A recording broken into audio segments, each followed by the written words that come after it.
It's the 90s, everybody, and you know what happened in the 90s?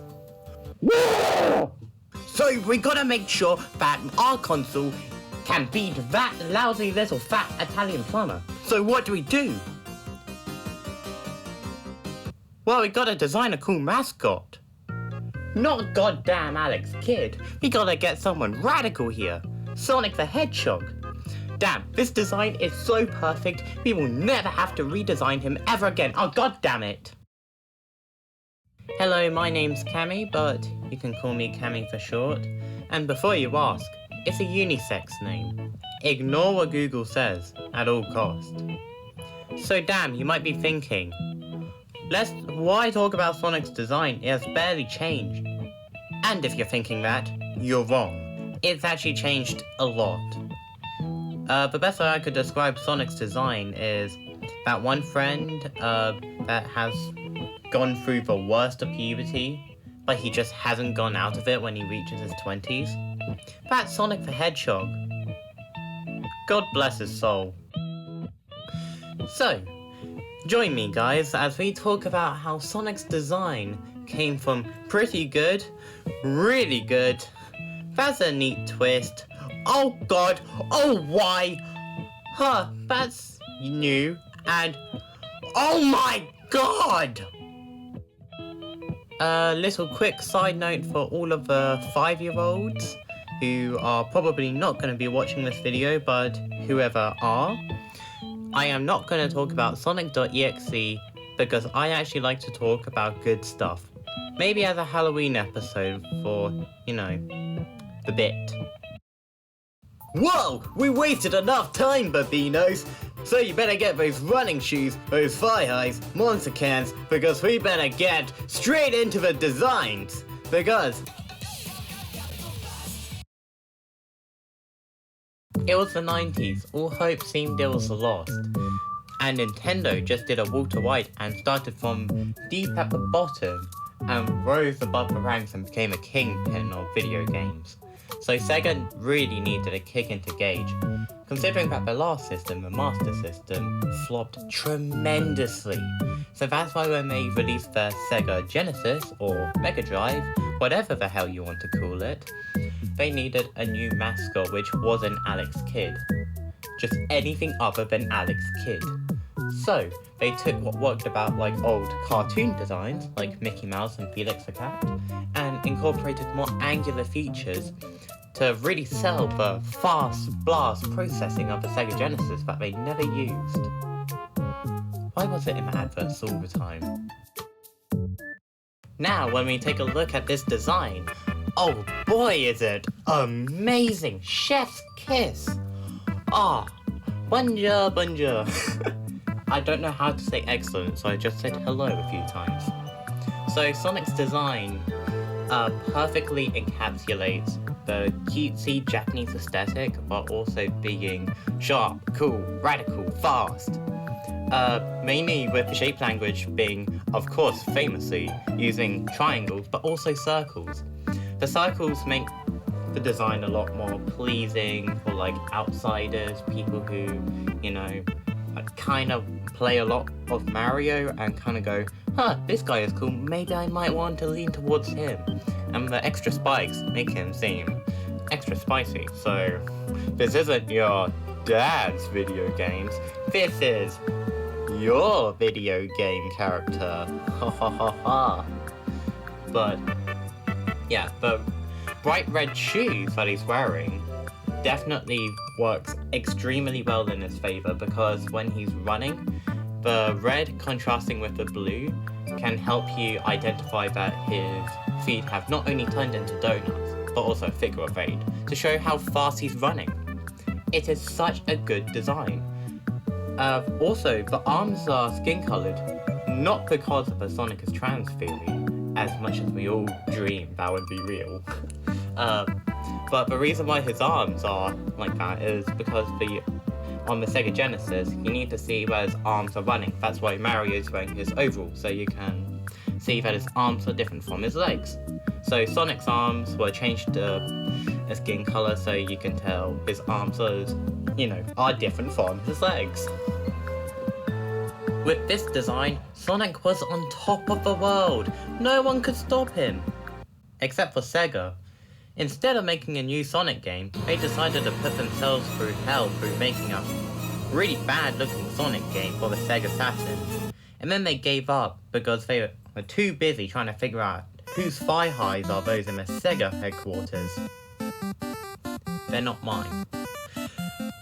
So, what does Sega do now when they're about to release the other new console that will definitely save Sega this time? They gotta redesign Sonic! A already perfect design. Jesus, let's just look at it now. Oopsie daisy, little editor's note. I forgot to talk about this one image of Sonic from the Sonic CD animation intro. I think this is the best design for Sonic, in my opinion. It just takes what works about the original design and just sharpens out the features, and my god, he looks sharp indeed. He really does feel like he came out of the 90s, but in like a good way, if that makes sense. So not painfully 90s, but a 90s that you would still look at it and go, damn, that is one cool looking hedgehog. So, let's go on a little adventure. Sonic adventure. I don't really like this game as much as the second game, but oh well. So, Sonic's design had a little redesign. And honestly, I really like this take on Sonic. I do not hate it a single bit. I actually really love this design. I really wish that it comes back. And before any of you say, "What do you mean? It's always been in the franchise for as long as I've lived for?"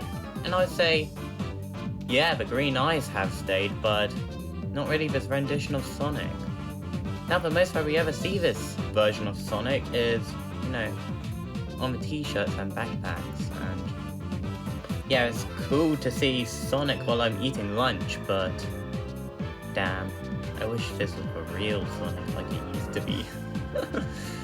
But yeah, you're probably thinking, why is his eyes green? And the grand reveal is because of Green Hill Zone. They wanted to reference Green Hill Zone before they even knew what referencing Green Hill Zone meant. And when they finally did, they just milked it over and over again. I have nipples. Could you milk me? There isn't really that much to talk about this design because it's more of a art style change. The thing that I do like about this is Sonic's quills are longer, so when he runs, it's, you know, you can really see the visible speed that he's going through. Even though that there's like motion blur during the actual animation, it's cool. It's still cool, I'm telling you. I do like his hot dog shoes, but I think that's more of art style. Damn, see what I mean about... There's nothing really to talk about this design. It's just a really cool art style. Oh my god, how could I forget the most important change? The limbs got longer! Yes, not only does he have long noodle arms, but the noodle arms can, you know, since they're longer, he can get into like bigger poses now. Why do you think the older Sonic design, he was just standing there? It's because, you know, the hands and feet are too big to allow the body to move everywhere. Trust me, I own the action figure.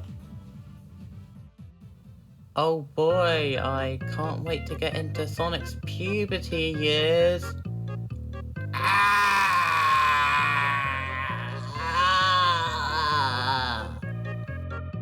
Oh, this design is why I wanted to make this video, because my god, I hate his ugly face. I'm really sorry guys, but I'm gonna be extremely unapologetic about this design because there's nothing good about it. First of all, his face. Why is it like that? His quills are too long and then sometimes they're too short. What's going on? his eyes wrap round his head far too much. So now he looks stupid from the side, and he looks even dumber at front. And it's not just a problem with Sonic, it's a problem with all of his friends. Besides Eggman, because Eggman actually figured out how to not have his eyes wrapped around his head. And also, his shoes. Why does his shoes not look like shoes? They look like that they are made out of hard plastic. And hell, hard plastic shoes look better than this. What were they thinking? Oh my god, just... The thing about this design, I would be fine if this appeared in like 1 or 2 games, 3 at most, but no, we had this same design for the last 20 years. That's older than me. 20 years that we had stuck with this same bad design of Sonic. Why? Nothing about this design works. He looked okay for the project that he was originally intended for, but when you take him out of that game and continue using him as the Sonic, he doesn't work anymore. Sure, he looked like a Pixar character now, but hell, it's still an awful design. It's not the worst thing in the world, but it is just these details, like the eyes, the stupid expressions that he can barely emote, his massive kaiju hands and feet that barely make him even cross his arms. Why? Who came up with this design, and who let it stay for this long and still continuing on, by the way? Who the hell thought that this was a good idea? This design is bad. Great, we established that. His eyes wrap around his head too much and yada yada yada. But he's not my least favourite Sonic design. Because there's another design that is being used to this day that is just far more insulting to me. And that is the classic modern Sonic design. They took everything that I loved about the original and made very minor tweaks to it, and why? It was a perfect design.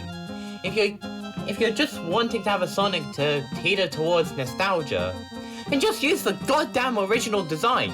Don't use a design that is inspired by that, and then you want to try and get another different demographic. Who the hell do you think you are?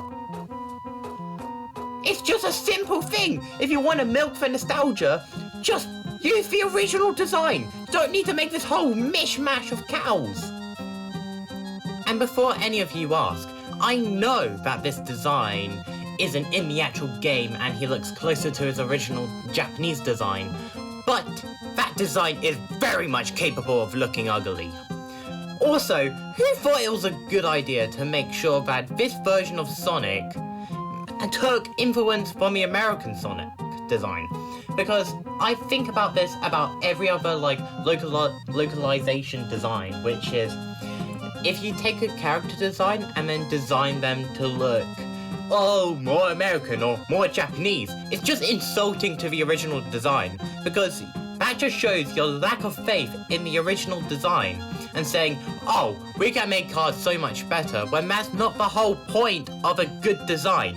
You do not make it to teeter towards this country's logic or that country's logic. Just stick to one design. This is why I don't want to talk about the American Sonic design, because that is just absolutely insulting to the original art directors. Finally I finished the video. My god, it took me far longer than I thought. For you guys reoccurring viewers out there, I'm probably not gonna make another character analysis video for a good while. Probably some video gameplay or action figures or whatever. I'm kind of tired. I might not post in a good while because oh boy, I'm gonna get my comic book back soon, so I can't wait to get working on that. For those of you who don't know, I put it in for my GCSEs, but yeah, putting something in for work, you don't really get it back until a good while. Yeah, so I hope you guys enjoy this little speed draw that I've done. I did a different one, but the video didn't capture, so that's always fun, isn't it, guys? So the one that I did originally will be the thumbnail for the video, and I guess this will be a nice little surprise to you. I say it sticks out a lot. But yeah, you guys are wondering, I personally think that Sega is a worse company than Nintendo, but not by much. But yeah, you guys kind of hate on Nintendo, like way too much, but yeah. They are kind of greedy nowadays with the Switch 2, and oh boy, I already dated this video by a lot. But yeah, yet again, hope you enjoyed the video. Here's a little speed draw. I'm probably not gonna be on your For You page like at all in the near future, but if I do, then come on back. I would love to have you over again. Well, see you later. Enjoy the rest of this speed draw.